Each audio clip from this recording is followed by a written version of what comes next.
प्रभास्ते श्रद्धया प्रयोपेतास्ते ये तो तमामता।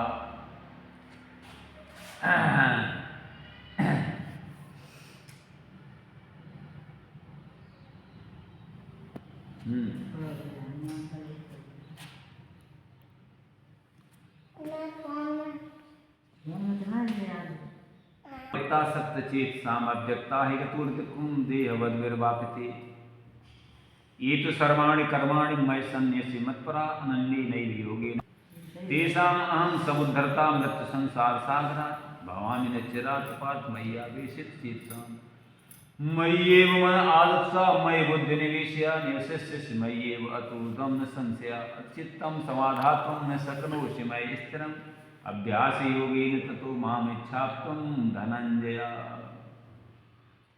अभ्यासे अपस्मर्थो मत्कर्म परमो भवा मदयर्थम अपकर्माणि कुर्वन् सिद्धम अवाप्स्यसि अथ एतदप्यशक्तोऽसि मामद्योगमासता सर्वकर्म फलत्याग तथा कुर्यता श्रेयो हि ज्ञानम् अभ्यासात् ज्ञानात् ध्यानं विशिष्यति ध्यानात् कर्मफल त्याग त्यागात् शांति अनंतरम अद्वेष्टा सर्वभूतानां मैत्र कर्मवेत्ता निर्ममो निरहंकार स शांतिम अधिगच्छति संतुष्टा सत्तम योगी यतात्मा दृढ़ निश्चया मयि अर्पित मनोबुद्धि यो मद्भक्त समे प्रियः यस्मां दुजते लोको लोकान्नो दुजते च हर्षमर्ष भयोद्वेग मुक्त ही है सचमत में प्रियः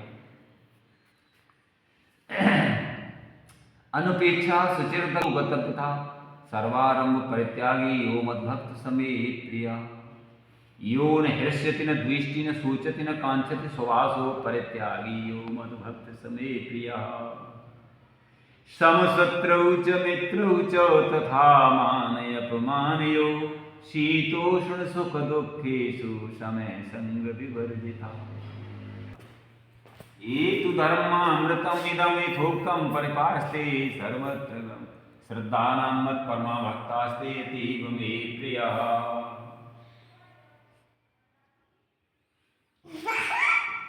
ईर्षि गृणीतु असन्तुष्टः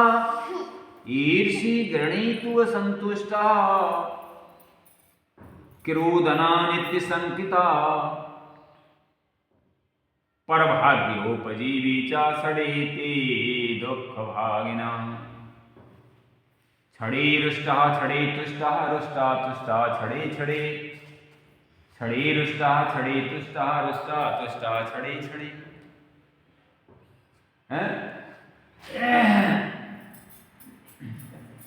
छड़वर में रुष्ट रहने वाला और छड़वर में संतुष्ट रहने वाला ऐसा व्यक्ति कैसा होता है? हाँ, अच्छा नहीं होता है। उसका कोई भरोसा नहीं होता है कि न मालूम कब संतुष्ट हो जाए कब रुष्ट हो जाए, समझे?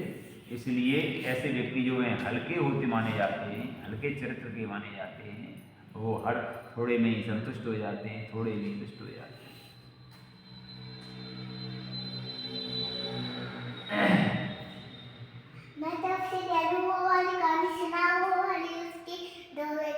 दो बेटी थी, सुनिए कहानी। ब्रह्मा जी की दो बेटियां थी, एक थी कुमति और एक थी सुमति। ठीक बेटा? हाँ।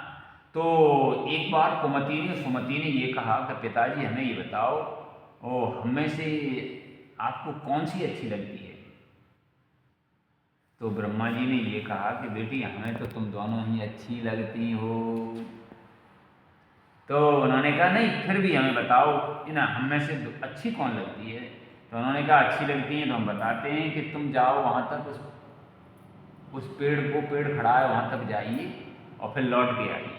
तो दोनों गई और फिर दोनों लौट के आई।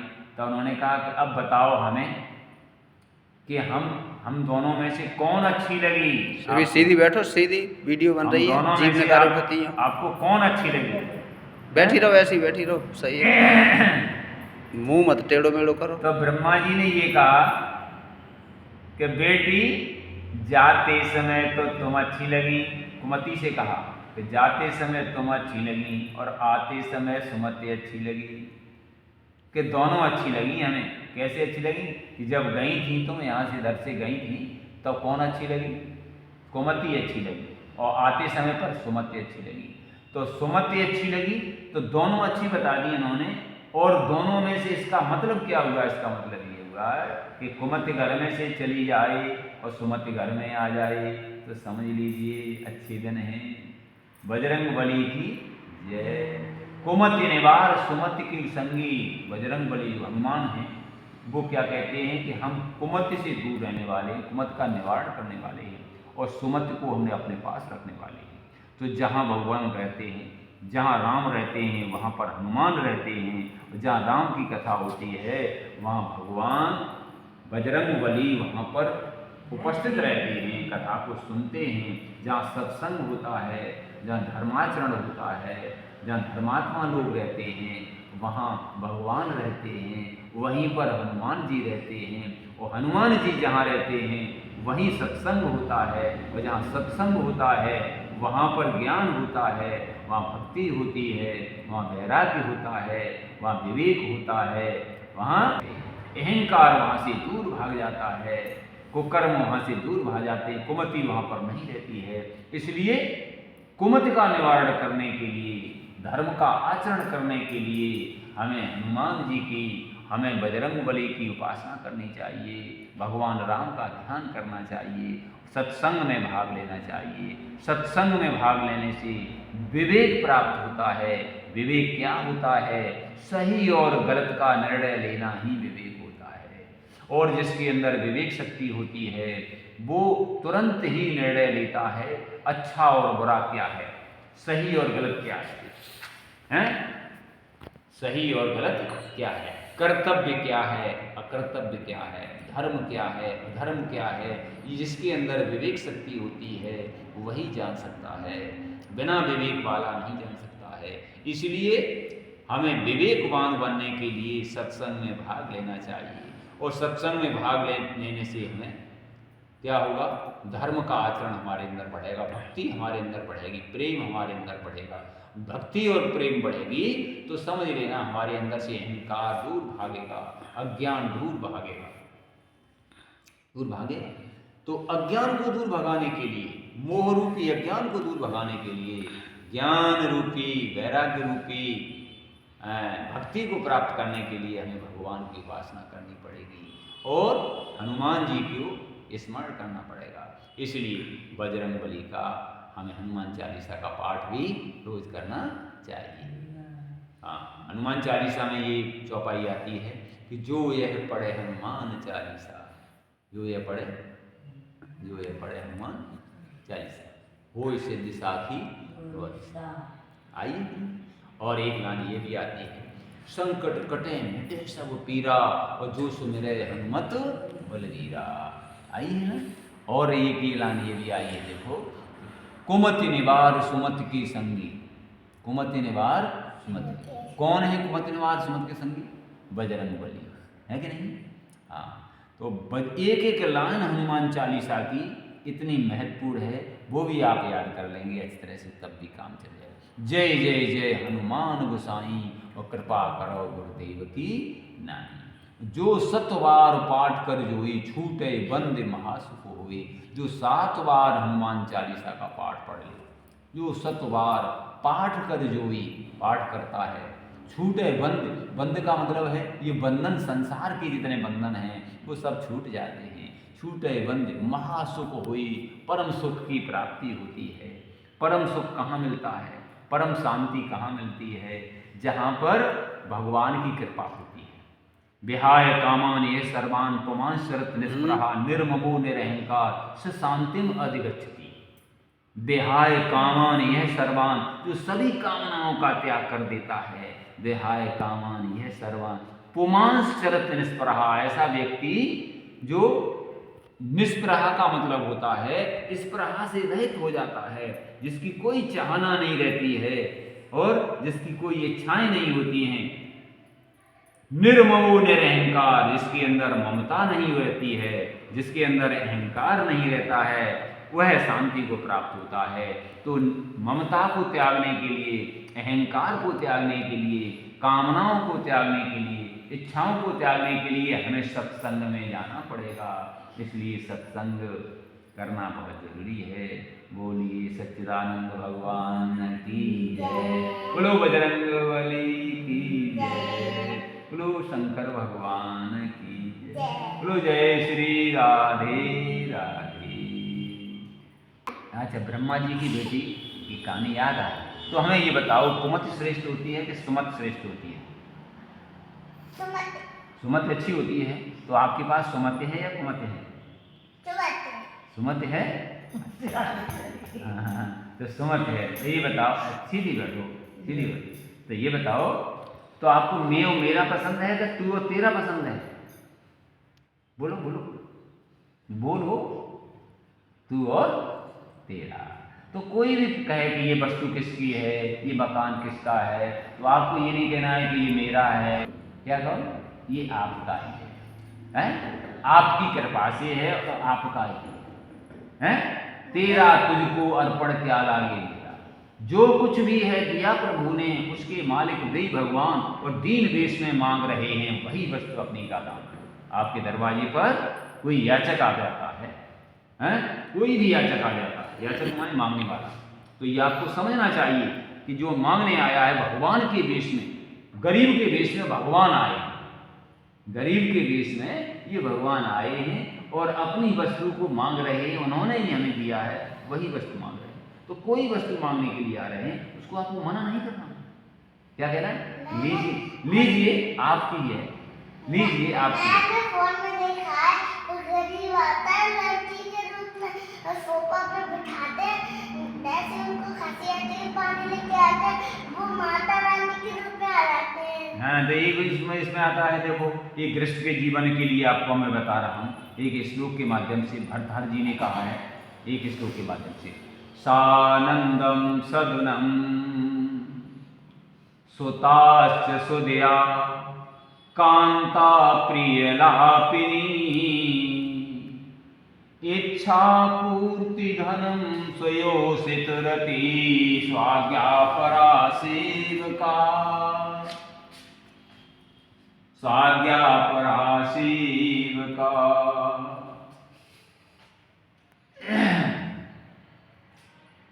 हाँ, ये भरतहर जी ने ये एक श्लोक के माध्यम से आपको मैं बता रहा हूं। भरतहर जी ने कहा है कि परिवार जो है आनंद में कैसे रह सकता है, आनंद में परिवार कैसे रह सकता है, किसका परिवार आनंद में होता है, किसके परिवार में आनंद ही आनंद होता है। तो एक व्यक्ति ने बताया है कि उसके परिवार में आनंद होता है। किसके में? सानंदम सदयम सुताश्च सुदया, जिसकी पुत्र और पुत्रियां बुद्धिमान हो, जिसके पुत्र और पुत्रियां कैसी हो? बुद्धिमान हो। सुताश्च सुदया कांता प्रियलापिनी, जिसकी पत्नी प्रिय बोलने वाली, हमेशा मधुर भाषण करने वाली, मधुर वचन बोलने वाली जिसकी पत्नी होती है, उसके घर में आनंद ही आनंद होता है। सुनो आगे, इच्छा पूर्ति धनम, जिसके घर में इच्छा पूर्ति धनम, इच्छा पूर्ति धनम की इच्छा की पूर्तियों को करने वाला धन। कौन सी इच्छा की पूर्ति? कौन सी? साईं इतना दीजिए जामे पुत्र समाए, और मैं भी भूखा ना रहूं और साधुन भूखा जाए। ऐसा धन होना चाहिए। इच्छा पूर्ति धनम, स्वयोषित रति, स्वयोषित रति, पति पत्नी में प्रेम ऐसा होना चाहिए, कभी कलहबाजी लड़ाई झगड़ा न हो, ऐसा परिवार। स्वयोषित रति, स्व आज्ञा परा सेवका। कभी कभार तो हो जाता है मेरे मम्मी पापा में झगड़ा। नहीं नहीं नहीं, स्वाज्ञा परा सेवका। सुनिए सुनिए, स्वाज्ञा परा सेवका, जिसके सेवक कर्मचारी आज्ञा पालक, आज्ञा का पालन करने वाले। आगे की लाइन ये है, देखो, आतिथ्य शिव पूजनम, आतिथ्य शिव पूजनम प्रतिदिनम मिष्ठान सेवनम, जिसके घर में अतिथि के आ जाने पर उसका स्वागत किया जाता है। अतिथि कौन होता है? बिना अतिथि के कोई व्यक्ति आपके घर आ जाए, उसकी सेवा की जाए, उसका सत्कार किया जाए, उसको सम्मानित किया जाए, उसको देख करके मोह टेढ़ा न किया जाए और उसे प्रेम से बात न की जाए, ऐसा नहीं होना चाहिए। उसके आने पर उसका सत्कार होना चाहिए, सम्मान होना चाहिए। तो आतिथ्यम शिव पूजनम, शिव पूजनम का मतलब क्या है? शिव जी की उपासना, शंकर जी की उपासना, इष्ट देवों की उपासना प्रतिदिन होनी चाहिए। पूजा पाठ जैसे तुम्हारी मम्मी पूजा पाठ करती है रोजाना, करती है, उसी प्रकार से आतिथ्य शिव पूजनम मिष्ठान पान सेवनम। मिष्ठान पान सेवन का मतलब है सात्विक भोजन, मीठा भोजन प्रतिदिन होना चाहिए, तामसी भोजन नहीं बनना चाहिए, हैं? मिष्ठान पान सेवनम, प्रतिदिन मिष्ठान पान मीठा भोजन भी बनना चाहिए। आगे की ऐलान ध्यान से समझने की है। साधु संगम उपसेवते धन्यो गृहस्थयाश्रमा, जिसके घर में सत्संग की बात प्रतिदिन चलनी चाहिए, जिसके घर में सत्संग बच्चों को सुनाना चाहिए, जिसके घर में सत्संग, थोड़ी देर सदाचार की बात, सत्संग की बात प्रतिदिन सुनाई जाती हो, ऐसा गृहस्थ आश्रम धन्य है। ऐसा ही गृहस्थ आश्रम हमारा है। गृहस्थ ने कहा हमारा गृहस्थ आश्रम ऐसा ही है, इसलिए हमारा गृहस्थ आश्रम कैसा है? धन्य है। प्रभु ने हमें ऐसा परिवार दिया है, ये धन्य है। और सुना अब नहीं? बोलिए सच्चिदानंद भगवान की जय। ठीक है, ऐसा ही होना चाहिए। ठीक।